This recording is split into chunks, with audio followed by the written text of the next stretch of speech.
Hello friends, माझ्या युट्यूबच्या चॅनलमध्ये सर्वांचे स्वागत आहे. आज आपण Nifty, bank Nifty, mid cap, small cap आणि काही ब्रेकआउट स्टॉक बघणार आहोत. तर चला मग फर्स्ट आपण निफ्टीचा चार्ट बघूया. निफ्टीचा हा वन डेचा चार्ट आहे आणि वन डेच्या चार्टमध्ये inverse head and shoulder pattern हे तयार झालेलं होतं. यावर ब्रेकआउट सुद्धा आलेला होता, पण यानंतर निफ्टीने कन्सोलिडेशन केलं आणि त्यानंतर आपण ही ट्रेंड लाईन काढली होती आणि ती ट्रेंड लाईन आता निफ्टीने ब्रेक केलेली आहे. आपण काही दिवसापासून बघतोय, जर इथून जर निफ्टीने ब्रेकआउट दिला तर 25,225 हे टार्गेट येऊ शकतं, पण इथून जर ब्रेकडाऊन दिला तर 23,447 हे टार्गेट येऊ शकतं. त्याआधी फर्स्ट टार्गेट आहे ते बघणार आहोत आपण.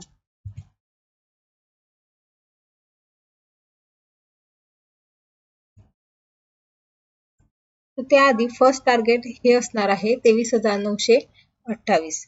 त्यानंतर सेकंड टार्गेट असणार आहे 23,277. अशा प्रकारे निफ्टीचे दोन टार्गेट निघत आहे. नंतर बघणार आहोत बँक निफ्टीचा. बँक निफ्टीचा चार्ट बघा. बँक निफ्टीच्या चार्टमध्ये आपण बघितलं होतं की रेक्टँगल पॅटर्न तयार झालेलं होतं. त्यानंतर ब्रेकआउट आलेला होता. ब्रेकआउट आल्यानंतर बँक निफ्टीने सुद्धा कन्सोलिडेशन केलं आणि बँक निफ्टीने सुद्धा ब्रेकडाऊन दिलेला आहे. हे जे आपण बघितलं होतं हे रेजिस्टन्स मधून बँक निफ्टीने ब्रेकडाऊन दिलेला आहे आणि हा गॅप पूर्ण भरायचा पूर्ण बँक निफ्टी कोशिश करेल आणि बँक निफ्टी हे 52,000 पर्यंत येण्याची कोशिश करणार आहे. तर गॅप आहे 51,200 पर्यंत गॅप हा फिल होऊ शकतो. तर हा बँक निफ्टीचा डेली चार्ट आहे. नंतर पुढचा आपण इंडेक्स बघणार आहोत मिड कॅप इंडेक्स. तर मिड कॅप इंडेक्स मध्ये बघा, मिड कॅप इंडेक्स हा आतापर्यंत खूप स्ट्रॉंग होता. इथं हे सर्व वाढतच होता. त्यानंतर इथं म्हटल्याप्रमाणे कॅन्डल सुद्धा तयार झाली होती. त्यानंतर इथं प्रेशर आलं होतं, बाईंगचं प्रेशर, त्यानंतर पुढं गेलेलं आहे. पण आता सुद्धा यामध्ये आपल्याला कन्सोलिडेशन इथं मिड कॅप निफ्टी करू शकते, कारण इथं रेड कॅन्डल जरूर बनलेली आहे, पण ती या कॅन्डलला ब्रेकडाऊन दिलेलं नाही. तर याचं टार्गेट आपण जर इथं जर ब्रेकआउट आला तर टार्गेट 61,031 हे टार्गेट बघू शकतो आणि ब्रेकडाऊन आलं तर 56,000 पर्यंत मिड कॅप निफ्टी जाऊ शकते. नंतर फोर्थ आहे small cap index. Small cap index मध्ये बघा, स्मॉल कॅप इंडेक्स मध्ये बघा, इथं स्मॉल कॅप इंडेक्स खूप जास्त बुलिश होतो. आपण इथं रेजिस्टन्स आणि इथं ब्रेकआउट येण्याचा प्रयत्न करत होते, पण ब्रेकआउटची कॅन्डल एकदमच छोटी होती. नंतर इथं सपोर्ट वरून स्मॉल कॅप निफ्टी ही वरती गेलेली होती.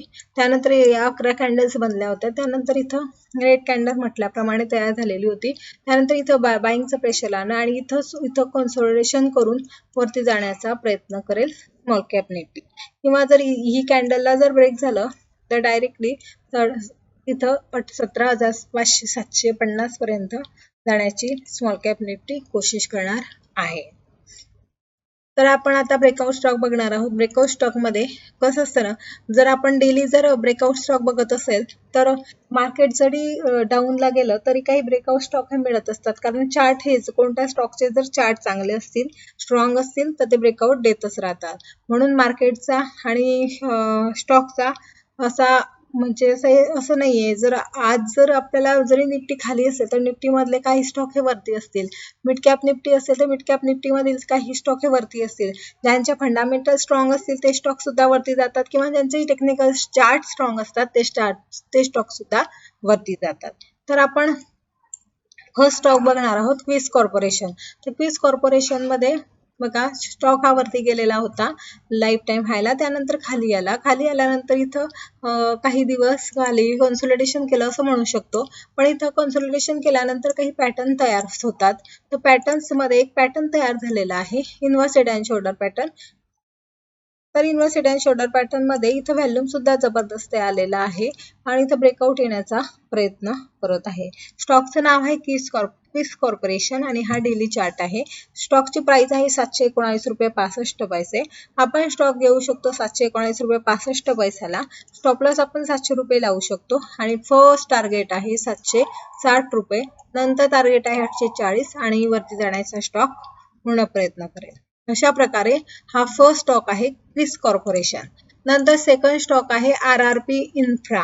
RRP इन्फ्रा मध्ये सुद्धा हे बघा इथं रेजिस्टन्स आणि इथं ब्रेकआउट आलेलं आहे.